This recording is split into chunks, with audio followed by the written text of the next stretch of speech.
Hi friends ഏവർക്കും simple ഹിന്ദിയിലേക്ക് സ്വാഗതം നമ്മൾ ഇന്നൊരു പുതിയ പാഠമാണ് പഠിക്കാൻ പോകുന്നത് तो उसके पहले हम इस चित्र के बारे में कुछ बात करेंगे അതിനു മുമ്പായിട്ട് നമുക്ക് ഈ ചിത്രത്തെക്കുറിച്ച് കുറച്ച് സംസാരിക്കാനാണ് तो आपके टेक्स्ट बुक में एक क्वेश्चन है सोचिए ये चित्र आपसे क्या कह रहा है ഈ ചിത്രം നിങ്ങളോട് എന്താണ് പറയുന്നത് तो इस चित्र में देखते समय हम देख सकते हैं वहां बाढ़ आया है ना बाढ़ എന്ന് പറഞ്ഞാൽ വെള്ളപ്പൊക്കാണ് ഫ്ലഡ് ആണ് നമുക്ക് ഓർമ്മയുണ്ട് 2018 में भारत में बाढ़ आया था माफ कीजिए केरल में बाढ़ आया था കേരളത്തിൽ 2018 പ്രളയം വന്നിട്ടുണ്ട് उस समय हम बहुत कुछ सहे हैं ഒരുപാട് സഹിച്ചതാണ് तो इस चित्र में एक बाढ़ का चित्र दिया हुआ है एक फ्लड का चित्र दिया हुआ है उस फ्लड के समय उस बाढ़ के समय बाढ़ से बचने के लिए एक नन्ही सी मुर्गी അല്ലെ ഒരു ചെറിയ കോഴിക്കുഞ്ഞ് ആ പ്രളയത്തിൽ നിന്ന് രക്ഷപ്പെടാൻ വേണ്ടി ഒരു ചെറിയ കോഴിക്കുഞ്ഞ് एक टूटे हुए चप्पल के ऊपर खड़े होकर पानी से तैर कर आ रहे या बह कर आ रही ആ പ്രളയത്തിൽ നിന്ന് രക്ഷപ്പെടാൻ വേണ്ടിയിട്ട് ആ ചെറിയൊരു കോഴിക്കുഞ്ഞ് ഒരു ചപ്പലിന്റെ മുകളിൽ പൊട്ടിയ ചെരുപ്പിന്റെ മുകളിൽ കയറിയിരുന്നാണ് വരുന്നത് तो इस चित्र से आप क्या समझ रहे हैं ഈ ചിത്രത്തിൽ നിന്ന് നിങ്ങൾക്ക് എന്താണ് മനസ്സിലാകുന്നത് हाँ हम लोग अक्सर क्या करते हैं നമ്മൾ എപ്പോഴും ചെയ്യുന്ന കാര്യം എന്താ हम लोग अक्सर किसी चीज को टूटे हुए समझकर या ഉപയോഗഹീൻ समझकर അല്ലെ നമ്മൾ പല സാധനങ്ങളും പൊട്ടിയാലും അതിന് ഉപയോഗമില്ലാന്ന് കരുതിയിട്ട് उसको फेंक देते हैं അതിനെന്ത് ചെയ്യും വലിച്ചെറിയാറുണ്ട് तो हमें आगे क्या ध्यान में रखना किसी चीज को ഉപയോഗഹീൻ समझकर नहीं फेंकना है ഏതൊരു സാധനത്തെയും ഉപയോഗഹീനമെന്ന് കരുതി ഉപയോഗമില്ലാത്തതെന്ന് കരുതി नहीं फेंकना चाहिए ഒരിക്കലും വലിച്ചെറിയരുത് हर एक सामान से किसी प्रकार का उपयोग जरूर होता है ഏതൊരു സാധനം എടുത്താലും हर एक सामान हर एक चीज എന്നുള്ള വേർഡ് ഉപയോഗിക്കാം ഏതൊരു സാധനത്തെ കൊണ്ടും നമുക്ക് എന്തെങ്കിലും ഉപയോഗം ഉണ്ടാകും ഉദാഹരണത്തിനായി ഇവിടെ ഒരു പൊട്ടിയ ചെരുപ്പാണ് എന്ത് ചെയ്യുന്നത് ആ ചെറിയ കോഴിക്കുഞ്ഞ് രക്ഷപ്പെടാൻ വേണ്ടിയിട്ട് ആശ്രയിക്കുന്നത് അതേ സ്ഥലത്ത് ഒരു മനുഷ്യൻ രക്ഷപ്പെടാൻ വേണ്ടിയിട്ട് ചിലപ്പോൾ ഒരു മരത്തിന്റെ കഷ്ണം ഉപയോഗിച്ചേക്കാം അപ്പം നമ്മൾ ആലോചിക്കുക നമ്മുടെ ഇപ്പം ക്ലാസ്സിൽ ഇരിക്കുന്ന ബെഞ്ച് മരത്തിന്റെ तो वो टूट गया അത് പൊട്ടിപ്പോയി तो हम लोग क्या करते हैं उसे एक किनारे पर रखते हैं അത് ഒരു സൈഡിലാക്കി വെക്കും और फिर उसका कोई इस्तेमाल नहीं करता ഒരു തരത്തിലും അത് ഉപയോഗിക്കില്ല लेकिन उससे और भी उपयोग जरूर होता है അതിനെ കൊണ്ട് മറ്റൊരു തരത്തിലുള്ള ഉപയോഗം നമുക്ക് ഉണ്ടാകും वो खाना पकाते समय उसे जला सकते हैं ഭക്ഷണം ഉണ്ടാക്കുന്ന സമയത്ത് അടുപ്പിൽ വെച്ചിട്ട് നമുക്കത് കത്തിച്ചെടുക്കാം या उससे कोई दूसरी चीज बना सकते हैं അതിനെ കൊണ്ട് മറ്റു തരത്തിലുള്ള എന്തെങ്കിലും സാധനം നമുക്ക് ഉണ്ടാക്കാം അല്ലേ इस चित्र में टूटे हुए चप्पल है किसी ने उसे अनुपयोगी मानकर फेंका है അല്ലെ ചിത്രത്തിൽ നിന്ന് വ്യക്തമാകുന്ന കാര്യത ചിത്രത്തിൽ ഒരു പൊട്ടിയ ചെരുപ്പാണുള്ളത് അതിനെ അനുപയോഗി അതന്നെയാണ് ഉപയോഗഹീൻ എന്ന് പറഞ്ഞത് ഉപയോഗഹീൻ എന്ന് കരുതിയിട്ട് എന്ത് ചെയ്യുന്നു വലിച്ചെറിയുന്നു जब दुनिया बाढ़ से पीड़ित होते समय एक नन्ही मुर्गी जान बचाने के लिए उसका सहारा लेती ലോകം പ്രളയത്തിൽ കഷ്ടപ്പെടുന്ന സമയത്ത് തന്റെ ജീവൻ രക്ഷിക്കാൻ വേണ്ടിയിട്ട് ആ ഒരു പൊട്ടിയ ചെരുപ്പാണ് എന്ത് ചെയ്യുന്നത് ആ ഒരു നന്നീസി മുർഗി ഉപയോഗിക്കുന്നത് ഈ ഒരു കാര്യം നമ്മൾ എപ്പോഴും നമ്മുടെ മനസ്സിൽ വെക്കണം तो इसी से रिलेटेड एक पाठ हमें पढ़ना है तो पाठ का नाम है टूटा पहिया പാഠത്തിന്റെ പേരെന്താണ് ടൂട്ടാ പഹിയ എന്താ ടൂട്ടാ പഹിയ എന്ന് പറഞ്ഞാൽ അതെ പഹിയ എന്ന് പറഞ്ഞാൽ വീല് ചക്രാണ് ആ ചിത്രത്തിൽ കാണുന്ന പോലെ അത് പൊട്ടിയിട്ടുണ്ട് അല്ലെ ചിത്രത്തിൽ പൊട്ടിയൊരു ചക്ര കാണുന്നു അപ്പൊ ടൂട്ട എന്ന് പറയുന്ന വാക്കിന്റെ അർത്ഥം പൊട്ടിയത് എന്നാണ് ടൂട്ടാ പഹിയ പൊട്ടിയ ചക്രം കവിതാ രചനാകാർ കോൻ ഹെ ലേഖക കോൻ ഹെ ധർമ്മവീർ ഭാരതിയാണ് ഹിന്ദിയിലെ തന്നെ ഏറ്റവും അറിയപ്പെടുന്ന കവികളിലെ ഒരാളാണ് ധർമ്മവീർ ഭാരതി तो ये कविता है इस कविता का नाम टूटा पहिया है और इसका लेखक का नाम धर्मवीर भारती है ഈ കഥയ്ക്ക് അല്ലെങ്കിൽ ടൂട്ടാ പഹിയ എന്ന് പറയുന്ന രചനയ്ക്ക് മഹാഭാരത കഥയുമായിട്ട് ചെറിയൊരു കണക്ഷൻ ഉണ്ട് കാരണം ആ കവിത വായിക്കുന്ന സമയത്ത് നമുക്ക് ചക്രവ്യൂഹം, മഹാരഥി അങ്ങനെ പേരുള്ള ഒരുപാട് വേർഡ്സുകൾ കിട്ടും. അപ്പം എന്താണ് ടൂട്ടാ പഹിയയ്ക്ക് മഹാഭാരത കഥയുമായുള്ള ബന്ധം എന്ന് ആദ്യം നോക്കണം. ഈ കവിതയിൽ വരുന്ന ഒരു കഥാപാത്രം അല്ലെങ്കിൽ ഒരു ക്യാരക്ടർ എന്ന് പറഞ്ഞാൽ അഭിമന്യുവാണ്. അഭിമന്യുവും പൊട്ടിയ ചക്രവുമായിട്ടാണ് മഹാഭാരത കഥയിൽ വളരെയധികം ബന്ധമുള്ളത്. ഇതിനു മുൻപേ ഒരു ചെറിയ ഔട്ട്ലൈൻ എന്താണെന്ന് നമുക്ക് കിട്ടണം അല്ലെ. മഹാഭാരത യുദ്ധം നടക്കുന്നത് പാണ്ഡവരും കൗരവരും തമ്മിലാണ്. പാണ്ഡവര് 101 പേരാണ്, കൗരവർ 101 പേരാണ്, പാണ്ഡവര് 5 പേരാണ്. പഞ്ചപാണ്ഡവന്മാർ എന്ന് പറയും. പാണ്ഡവരിൽ ഏറ്റവും പ്രധാനിയായ ഒരാൾ അർജുനാണ് അല്ലെ. വളരെ ശക്തിശാലിയാണ്, അതുപോലെ തന്നെ ബുദ്ധിമാനുമാണ്. എല്ലാ ഗുണങ്ങളും ഒത്തുചേർന്ന ഒരു വ്യക്തിയാണ്. അദ്ദേഹത്തിന്റെ മകനാണ് അഭിമന്യു. അതുപോലെ അർജുനനും കൃഷ്ണനും തമ്മിലൊരു ബന്ധമുണ്ട്. അർജുനന്റെ ഭാര്യ കൃഷ്ണന്റെ സഹോദരിയാണ്. അർജുനും കൃഷ്ണനും എപ്പോഴും ഒരുമിച്ചാണ് ഉണ്ടാവുക, പല സമയങ്ങളിൽ ഒരുമിച്ചാണ് ഉണ്ടാവുക. അർജുനന് എല്ലാവിധ യുദ്ധോപദേശങ്ങളും മറ്റ് രാജഭരണകാര്യങ്ങളുടെ നിർദ്ദേശങ്ങളും കൊടുക്കുന്നത് കൃഷ്ണനാണ്. तो कृष्ण हमेशा अर्जुन के साथ रहता है. तो एक दिन ഒരു ദിവസം कृष्ण अर्जुन को युद्ध की विविध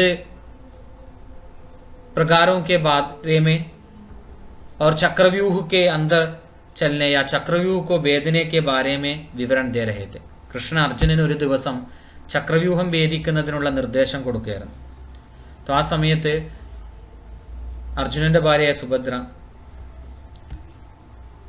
ഗർഭവതി കൂടിയാണ്, പ്രഗ്നന്റ് ആണ്. तो उस समय अभिमन्यु उसके पेट पर है.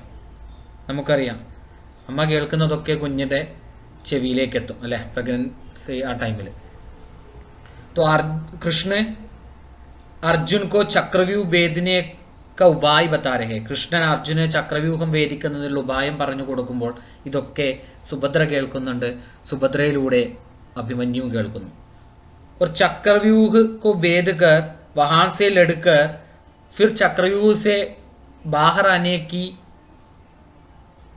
या बाहर आने का चाल बताते समय ചക്രവ്യൂഹത്തിന്റെ ഉള്ളിൽ കയറി ഫൈറ്റ് ചെയ്ത് വിജയിച്ച് അവിടുന്ന് പുറത്തേക്ക് വരാൻ വേണ്ടിയിട്ടുള്ള ഉപായം പറഞ്ഞു കൊടുക്കുന്ന സമയം സുഭദ്ര ഒന്ന് മയക്കത്തിലേക്ക് മാറി, ഉറങ്ങുകയായിരുന്നു.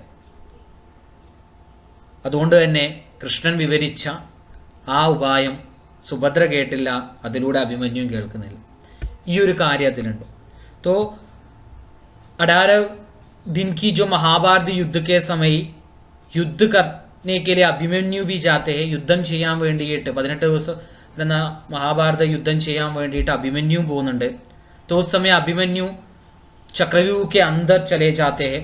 വളരെ സാഹസിയായ അഭിമന്യു ചക്രവ്യൂഹത്തിന്റെ ഉള്ളിലേക്ക് കയറുന്നു, അവിടുന്ന് ഫൈറ്റ് ചെയ്യുന്നു. അപ്പോഴാണ് ഓർമ്മ വന്നത് പുറത്തിറങ്ങാൻ അറിയില്ല. वो चक्रव्यूह के अंदर से निरायुध हो जाता है. ചക്രവ്യൂഹത്തിന്റെ ഉള്ളിൽ നിന്നും നിരായുധനാകുന്നു, ആയുധങ്ങളില്ലാതാകുന്നു. तो अपने जान बचाने के लिए शत्रुओं से दुश्मनों से अपने जान बचाने के लिए എതിരാളികളിൽ നിന്നും തന്റെ ജീവൻ രക്ഷിക്കുന്നതിന് വേണ്ടിയിട്ട് वो एक टूटे पहिए का आश्रय लेता है. ഒരു പൊട്ടിയ ചക്രത്തെയാണ് ആശ്രയിക്കുന്നത്.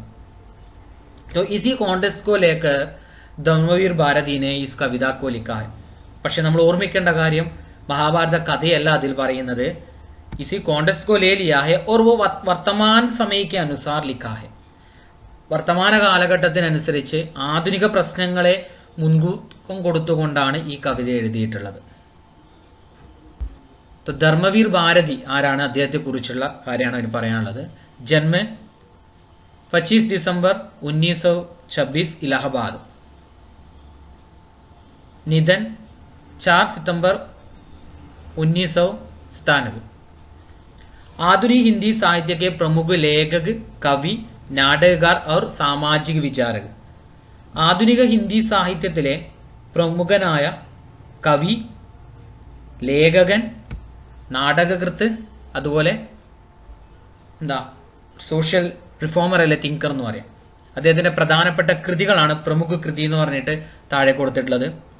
മുർദോं का गाव, स्वर्ग और पृथ्वी, चांद और टूटे हुए लोग, കഹാനി സംഗ്രഹാണ്. ഈ പറഞ്ഞതൊക്കെ കഥാസമാഹാരങ്ങളാണ്, അതാണ് കഹാനി സംഗ്രഹ്. ടണ്ടാലോഹ കനുപ്രിയ എന്ന് പറയുന്ന കാവ്യമുണ്ട്. ഗുനാഹോം കാ ദേവത, സൂരജ് കാ സാത്ത് കാ ഗോഡ എന്ന് പറഞ്ഞിട്ട് ഉപന്യാസം എന്ന് പറഞ്ഞാൽ എന്താ, നോവലാണ്. ഗുനാഹോം കാ ദേവതയും സൂരജ് കാ സാത്വാ ഗോഡ എന്ന് പറയുന്നത് നോവലാണ്. അന്തായുഗ് എന്ന് പറഞ്ഞ ഇതിൽ ഒരു കാവ്യനാടകമുണ്ട്. അദ്ദേഹത്തിന് ലഭിച്ച പുരസ്കാർ മീൻസ് അവാർഡുകൾ: പത്മശ്രീ, സംഗീത നാടക അക്കാദമി പുരസ്കാർ, ഭാരത് ഭാരതി പുരസ്കാർ, വ്യാസ് സമ്മാൻ. ഭാരത് ഭാരതി, വ്യാസ് സമ്മാൻ ഹിന്ദി സാഹിത്യ മേഖല എഴുതുന്ന എഴുത്തുകാർക്ക് കിട്ടുന്ന പുരസ്കാരങ്ങളാണ്. तो टूटा पहिया धर्मवीर भारती. मैं रद का टूटा हुआ पहिया हूं, लेकिन मुझे फेंको मत. क्या जाने कब इस दुरूह चक्रव्यूह में अक्षौहिणी सेनाओं को चुनौती देता हुआ कोई दुस्साहसी अभिमन्यु आकर गिर जाए. अपने पक्ष को असत्य जानते हुए भी बड़े बड़े महारथी अकेली निगत्ती आवाज को अपने ब्रह्मास्त्रों से कुचल देना चाहे, तब मैं रथ का टूटा हुआ पहिया उसके हाथों में ब्रह्मास्त्रों से लोहा ले सकता हूं. मैं रथ का टूटा हुआ पहिया हूं, लेकिन मुझे फेंको मत. इतिहासों की सामूहिक गति सहसा झूठी पड़ जाने पर क्या जाने सच्चाई टूटे हुए पहिए का ആശ്രയ ले. ഇതാണ് നിങ്ങൾക്ക് തന്നിരിക്കുന്ന കവിത. ഈ കവിതയുടെ അർത്ഥത്തിലേക്ക് ഇനി നമുക്ക് കടക്കാം. മേ രഥ് കാ ടൂട്ടാ ഹുവാ പഹിയാ ഹും.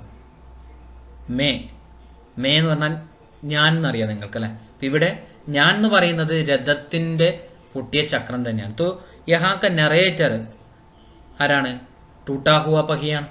ടൂട്ടാ പഹിയ തന്നെയാണ് തന്റെ കഥ പറയുന്നത്. തോ മേ രഥ് കാ ടൂട്ടാ ഹുവാ പഹിയാ ഹും. ഞാൻ രഥത്തിന്റെ പൊട്ടിയ ചക്രമാണ്. ലേക്കിൻ മുജെ ഫേങ്കോ മത്ത്. പക്ഷെ എന്നെ എന്ത് ചെയ്യരുത്. ഫേങ്കോ മത്ത് എന്നർത്ഥം. മത്ത് എന്ന് പറഞ്ഞാൽ എന്താ? അരുത് എന്നർത്ഥം. മത്ത് അരുത്. ഫേങ്കിന എറിയുകയാണ്. ഇവിടെ പറഞ്ഞ ലേക്കിൻ മുജെ ഫേങ്കോ മത്താണ്. പക്ഷെ എന്നെ എന്ത് ചെയ്യരുത്? വലിച്ചെറിയരുത്, ഉപേക്ഷിക്കരുത്. ക്യാ ജാനെ കബിസ് ദുരൂഹ് ചക്രവ്യൂഹുമേ. ക്യാ ജാനെ എങ്ങനെ അറിയാം, അല്ലെങ്കിൽ ആർക്കറിയാം, എന്തറിയാം. കബിസ് ദുരൂഹ് ചക്രവ്യൂഹുമേ എപ്പോഴാണ്. ഇസ് ദുരൂഹ് ചക്രവ്യൂഹ്. ചക്രവ്യൂഹം എന്ന് പറഞ്ഞാല് യുദ്ധത്തില് പലതരം യുദ്ധമുറകൾ ഉപയോഗിക്കും. യുദ്ധത്തിലെ ശത്രുക്കളെ കീഴ്പ്പെടുത്താൻ വേണ്ടിയിട്ട് ഏറ്റവും കൂടുതൽ ഉപയോഗിക്കുന്ന ശക്തിയുള്ള ഒരു സൈനിക വിന്യാസമാണ് ചക്രവ്യൂഹം എന്ന് പറയുന്നത്. നിങ്ങൾ പല സിനിമകളിലും കണ്ടിട്ടുണ്ടാവും. ബാഹുബലി പോലെയുള്ള സിനിമകളിലൊക്കെ ചക്രവ്യൂഹം അവര് ഉണ്ടാക്കിയെടുത്തിട്ട് യുദ്ധം ചെയ്യുന്ന കണ്ടിട്ടുണ്ട്. तो इस दुरूह चक्रव्यूह में, दुरूഹ് എന്ന് പറഞ്ഞാൽ മിസ്റ്റീരിയസ് എന്ന് പറയും. എന്താ മിസ്റ്റീരിയസ്? ദുരൂഹതകൾ നിറഞ്ഞ അല്ലെ, ദുരൂഹതകൾ നിറഞ്ഞ എന്നുള്ള വേർഡാ മിസ്റ്റീരിയസ് എന്ന് പറയുന്നത്. तो इस दुरूह चक्रव्यूह में ആർക്കറിയാം ഈ ദുരൂഹതകൾ നിറഞ്ഞ ചക്രവ്യൂഹത്തിന്റെ ഉള്ളിലേക്ക് അക്ഷൗഹിണി സേനാവോ കോ ചുനൗതി ദേത്താ ഹുവ. എന്താ അക്ഷൗഹിണി സേന? അക്ഷൗഹിണി സേന എന്ന് പറഞ്ഞാൽ ചതുരംഗിണി സേന എന്ന് വിളിക്കും അതിനെ. അതില് നിങ്ങൾക്ക് ഇവിടെ കാണാം ഏകദേശം 1,09,350 പൈതൽ. പൈതൽ എന്ന് പറഞ്ഞാല് കാലാള് അല്ലെ, ഭടന്മാരാ. പിന്നെ 65,610 ഗോഡെ കുതിരകൾ ഉണ്ടാവും. 21,870 രഥങ്ങള്, അതേ സംഖ്യയിൽ ആനകള്, അതിനെയൊക്കെ നിയന്ത്രിക്കാനുള്ള ആളുകൾ. ഇത്രയും വലിയ സൈന്യത്തെയാണ് അക്ഷൗഹിണി സേന എന്ന് പറയാം. മഹാഭാരത കഥയിലെ അക്ഷൗഹിണി സേന. അക്ഷൗഹിണി സേനാവോ കോ ചുനൗതി. ചുനൗതി ചലഞ്ച് ചെയ്യുക, വെല്ലുവിളിക്കുക. ചുനൗതി ദേത്താഹുവ വെല്ലുവിളിച്ചുകൊണ്ട്. കോയി ദുസ്സാഹസി അഭിമന്യുവാക്കർ ഗിർജായ്. കോയി ദുസ്സാഹസി. ദുസ്സാഹസി ഓവർ കോൺഫിഡന്റ് ആയ അല്ലെ, ദുസ്സാഹസിയായ അഭിമന്യു വന്നു വീഴും. ഇതിൽ പറയുന്നു ടൂട്ടാ പഹിയ എന്താ, നിങ്ങൾ എന്നെ ഉപേക്ഷിക്കരുത്. ഞാൻ പൊട്ടിയതാണെന്ന് കരുതിയിട്ട് എന്നെ വലിച്ചെറിയരുത്. എങ്ങനെ അറിയാം? എപ്പോഴാണ് ഈ ദുരൂഹതകൾ നിറഞ്ഞ അക്ഷൗഹിണി സൈന്യ തീർത്ത ചക്രയുഗത്തെ വെല്ലുവിളിക്കാൻ വേണ്ടിയിട്ട് ദുസ്സാഹസ്യായ അഭിമന്യു എപ്പോഴാണ് വരിക? ചിലപ്പോൾ വരാം. അതുകൊണ്ട് തന്നെ ആ അഭിമന്യുവിന് ഫൈറ്റ് ചെയ്യാൻ വേണ്ടിയിട്ട് ഈ പൊട്ടിയ ചക്രത്തെ എന്ത് ചെയ്യണം? ഇവിടെ വെക്കണം. അതാണ് ആ വരികളുടെ അർത്ഥം. നമുക്ക് തുടർന്ന് പോകാം. അപ്പിനെ പക്ഷുക്കോ അസത്യ ജാൻതേ ഹുയേ ഭി. അപ്പിനെ പക്ഷുക്കോ അസത്യ ജാൻതേ ഹുയേ ഭി. അപ്പിനെ പക്ഷ് എന്ന് പറഞ്ഞാൽ ഭാഗം, സൈഡ്. അസത്യ എന്താ? കളവാണ്. തന്റെ ഭാഗത്ത്, തങ്ങളുടെ ഭാഗത്താണ് അസത്യമെന്നറിഞ്ഞിട്ടും, അല്ലെ തങ്ങളാണ് ചെയ്യുന്നത് തെറ്റെന്നറിഞ്ഞിട്ടും യുദ്ധം ചെയ്യുന്നവരാ കൗരവന്മാര്, അല്ലെ ദുര്യോധനും ഗ്രൂപ്പായ കൗരവന്മാര്. അതിൽ തന്നെ ഈ പാണ്ഡവരുടെയും കൗരവരുടെയും ഗുരുക്കന്മാർ കൂടിയുണ്ട്. അതാ അടുത്ത വരി പറയുന്നത്. അപ്പനെ പക്ഷുക്കോ അസത്യ ജാൻതേ ഹുയേ ഭി ബഡേ ബഡേ മഹാരഥി അകേലി നിഹത്തി ആവാസ് കോ അപ്പനെ ബ്രഹ്മാസ്ത്രോ സേ കുജൽ ദേനാ ചാഹെ. തങ്ങളുടെ ഭാഗത്താണ്, പക്ഷത്താണ് അസത്യം എന്നറിഞ്ഞിട്ടും ബഡേ ബഡേ മഹാരഥി എന്ന് പറഞ്ഞാൽ ശക്തിശാലിയായ ആൾക്കാരാണ്. ഇവിടെ ഉദ്ദേശിച്ച മഹാരഥി എന്ന് പറഞ്ഞാല് മഹാഭാരത കഥയിലെ എന്താ ദ്രോണരും ഭീഷ്മപിതാമഹരും അശ്വത്ഥാമാവിനെ പോലെയുള്ള ആൾക്കാരാണ്. അപ്പോൾ തങ്ങളുടെ ഭാഗത്താണ് തെറ്റെന്നറിഞ്ഞിട്ടും മഹാരഥന്മാരായ ആൾക്കാർ എന്ത് ചെയ്യുന്നു? നിഹത്തി ആവാസ്. നിഹത്തി എന്ന് പറഞ്ഞാൽ നിരായുധാണ്, ആയുധമില്ലാത്ത, ആയുധം കയ്യിൽ നിന്നും നഷ്ടപ്പെട്ട വ്യക്തിയാണ് നിഹത്തി എന്ന് പറയാം. അപ്പോൾ നിരായുധനായ ആ ശബ്ദത്തെ, ഒറ്റപ്പെട്ട നിരായുധനായ ആ ശബ്ദത്തെ അപ്പനെ ബ്രഹ്മാസ്ത്രോസെ, തങ്ങളുടെ കയ്യിലുള്ള ബ്രഹ്മാസ്ത്രം കൊണ്ട്, ബ്രഹ്മാസ്ത്രം എന്ന് പറഞ്ഞാൽ അത്രയും ശക്തിശാലിയായ ആയുധങ്ങൾക്കാണ്, അല്ലെ? അതിനൊരിക്കലും നശിപ്പിക്കാൻ പറ്റില്ല, അത്രയും പവർഫുൾ ആണ്. ആ ആയുധങ്ങൾ കൊണ്ട് കുജൽ ദേന ചാഹെ. കുജൽ ദേന പറഞ്ഞാൽ ടു ട്രാമ്പിൾ എന്ന് പറയും, ചവിട്ടി മെതിക്കുന്നതിനാ പറയാം. അപ്പോ വലിയ വലിയ ആൾക്കാർ എന്ത് ചെയ്യുന്നു? ശക്തിയില്ലാത്ത അഭിമന്യുവിനെ അവിടെ നിന്ന് ചവിട്ടി മെതിക്കുമെന്ന്. ഏതിൻ്റെ ഉള്ളിൽ നിന്നും? ചക്രവ്യൂഹത്തിന്റെ ഉള്ളിൽ നിന്നും. അവർക്കറിയാം അവർ ചെയ്യുന്നത് തെറ്റാണ് എന്ന്. അപ്പൊ നമുക്ക് ഈ കാര്യത്തെ നമുക്ക് ഇന്നത്തെ വർത്തമാന സാമൂഹിക കാലത്തിലെ പ്രശ്നങ്ങളുമായിട്ട് കണക്ട് ചെയ്യാം, അല്ലെ? ശക്തിശാലിയായ ആൾക്കാർ, പവർഫുള്ളായ ആൾക്കാർ പാവങ്ങളെ എന്തു ചെയ്യുന്നു? ദ്രോഹിക്കുന്നു.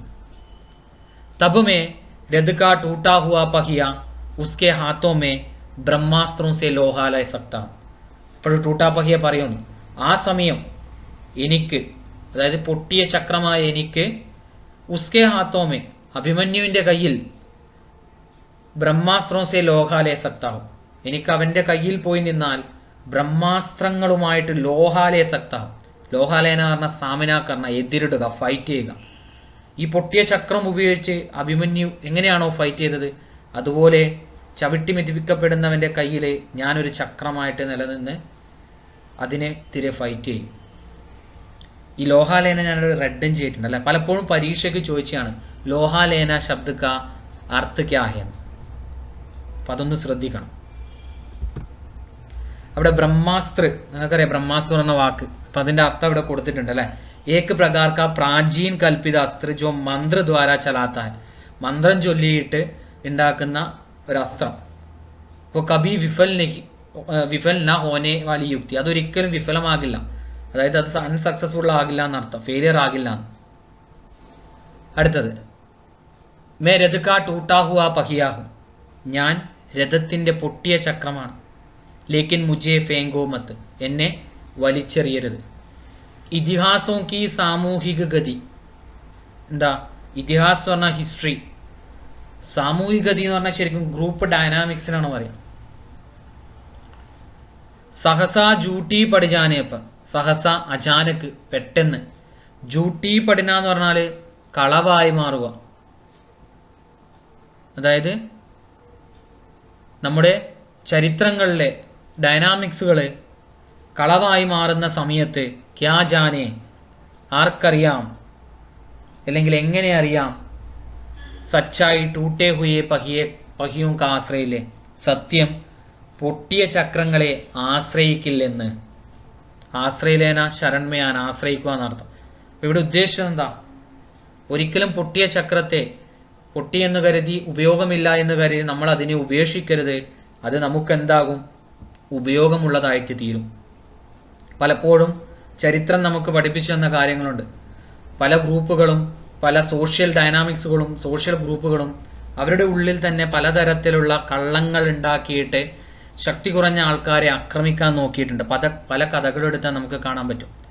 ആ സമയങ്ങളിലൊക്കെ നമ്മൾ ഉപയോഗമില്ല, നമ്മൾ യൂസ്ഫുൾ അല്ല എന്ന് കരുതിയ വ്യക്തികളോ സാധനങ്ങളോ ആയിരിക്കാം നമുക്ക് ഉപയോഗമായിട്ട് മാറിയത്, നമ്മളെ സഹായിച്ചത്. ഈ കവിതയിൽ പറയുന്ന കാര്യം ഇതാണ്. എന്താ? ആദ്യം തന്നെ പറയുന്നുണ്ട്, മേരദ്കാ ടൂട്ടാ ഹുവാ പഹിയാഹും ലേക്കിൻ മുജെ ഫേങ്കോ മത്. എന്നെ കൊണ്ട് യാതൊരു ഉപയോഗമില്ല എന്ന് കരുതി എന്നെ തള്ളിപ്പറയരുത്, ഉപേക്ഷിക്കരുത്. നമ്മൾ ജീവിക്കുന്ന സമൂഹത്തിലും ശ്രദ്ധിക്കേണ്ട ഒരു കാര്യത. ഒരു വ്യക്തിയെ കൊണ്ട് ഉപയോഗമില്ല എന്ന് കരുതി നമ്മൾ ഒരിക്കലും തള്ളിപ്പറയരുത്. वो किसी न किसी समय उससे किसी तरह की मदद मिलता है. ഏതെങ്കിലും സമയം ആ വ്യക്തിയെ കൊണ്ട് ഏതെങ്കിലും തരത്തിലുള്ള ഉപയോഗം നമുക്ക് കിട്ടും. അതാണ് പറഞ്ഞത്. മഹാരഥന്മാരെ ആക്രമിക്കുന്ന സമയത്ത് അഭിമന്യുവിന്റെ കയ്യിൽ ഈ ടൂട്ടാ പഹിയാണ് എതിരിടാനുണ്ടായത്. उसी प्रकार हमारे समाज में शासन वर्ग या दूसरे किसी भी अधिकार लोगों से हमें किसी प्रकार का दयनीय अवस्था सहने का समय होता है. ഏതെങ്കിലും തരത്തിലുള്ള ദയനീയ അവസ്ഥകൾ സഹിക്കേണ്ട സമയം വരുന്ന സമയത്ത് जो ഉപയോഗഹീൻ സമജ്കർ ഹംനെ ജിസ്കോ ദൂർ റക്കാ ഹൈ, ഉപയോഗഹീനം എന്ന് കരുതി നമ്മൾ ആരെയൊക്കെയാണോ മാറ്റി നിർത്തപ്പെട്ടത് അവർ നമ്മളെ സഹായിക്കും. तो इस कविता हमसे यही कह रहे हैं, किसी चीज को अनुपयोगी समझकर उसको दूर फेंकना या उपेक्षित नहीं करना चाहिए. ഒരു സാധനത്തെ ഉപയോഗമില്ല എന്ന് കരുതി നമ്മൾ അതിനെ മാറ്റി നിർത്തരുത് എന്നതാണ് ടൂട്ടാ പഹിയ എന്ന് പറയുന്ന കവിതയിലൂടെ നമുക്ക് ധർമ്മവീർ ഭാരതി പറഞ്ഞു തരുന്നത്. ഈ കവിതയുമായി ബന്ധപ്പെട്ട 2 വർക്കുകൾ നമുക്ക് ചെയ്യാം. മറ്റു വർക്കുകൾ ഇതിന്റെ തുടർന്നുള്ള ഒരു ക്ലാസ്സിൽ ചെയ്യാം. കവിതാക്കെ പ്രതീകോം കോ ചുൻകർ ഖംബെ മേ ലിഖെ. ഈ ഒരു കോളത്തിലെ കവിതയിലെ പ്രതീകങ്ങൾ എടുത്തെഴുതണം. വർത്തമാൻ പരിവേഷ് മേ പ്രതീക് കിസ്കാ പ്രതിനിധിത്വ കർത്താ ഹോഗ യേ ഭി ലിഖെ. വർത്തമാൻ പരിവേഷ് എന്ന് പറഞ്ഞാൽ ഇന്നത്തെ കോണ്ടെക്സ്റ്റിൽ ഈ പ്രതീകങ്ങൾ എന്തിനെയാണ് പ്രതിനിധാനം ചെയ്യുന്നത് എന്ന് കൂടി എഴുതണം. പരീക്ഷയ്ക്ക് പലപ്പോഴും ചോദിച്ചതാണ്. ടൂട്ടാ പഹിയ പ്രതീക്, കിസ്കാ പ്രതിനിധിത്വ കർത്താ ഹെ വെച്ചാൽ ലഘുമാനവാണ്. അഭിമന്യു ഉच्च मानव का प्रतीक है या प्रतिनिधित्व करता है.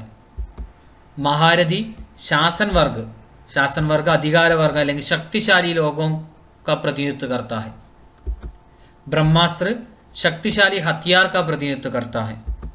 ചക്രവ്യൂഹ ആധുനിക സമസ്യയും ഇന്നത്തെ കാലഘട്ടത്തിലെ വ്യത്യസ്ത തരത്തിലുള്ള സമസ്യകൾ, പ്രശ്നങ്ങൾ, പ്രോബ്ലം, ഇഷ്യൂസ് ഇതിനെയാണ് എന്ത് ചെയ്യുന്നത്? പ്രതിനിധാനം ചെയ്യുന്നത്. ഈ കവിതയുമായി ബന്ധപ്പെട്ട് വരുന്ന സമയത്ത് നമുക്ക് ഒരുപാട് വിശേഷൺ ശബ്ദത്തിൽ കാണാൻ വേണ്ടി പറ്റും. വിശേഷൻ എന്ന് പറയുന്ന വാക്കിന്റെ അർത്ഥം എന്താണ്?